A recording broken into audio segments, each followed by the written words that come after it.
দেখতে যতটা সহজ সবটাই বিরল। তাই আজকে তোমাদেরকে কুমড়ো ফুলের বড়া রেসিপিটা দেখো, খুব সুন্দর এইভাবে বানালে। বেসনে একটু কালো জিরে, খাবার সোডা, নুন, হলুদ একটুখানি পরিমাণ দিয়ে ভালো করে ব্যাটারটা ভালো করে গুলিয়ে নিতে হবে। বেশ একটুখানি ঘন ঘন করে নেওয়ার পর কুমড়ো ফুলগুলো ভেজে নিতে হবে।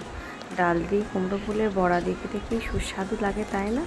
তা সাদা তেলে এরকম গোটা গোটাকে একদম ভালো করে কোট করে নিয়ে আর এখন বেসনটা ঝেড়ে নেবে। নেওয়ার পর একে একে আমরা এইভাবে বেসনগুলোকে তেলে ছেড়ে দেবো। দেওয়ার পর দেখবেন খুব মানে খাবার সোডা দেওয়ার জন্য ভীষণভাবে ক্রাঞ্চি, দারুণ খেতে হবে।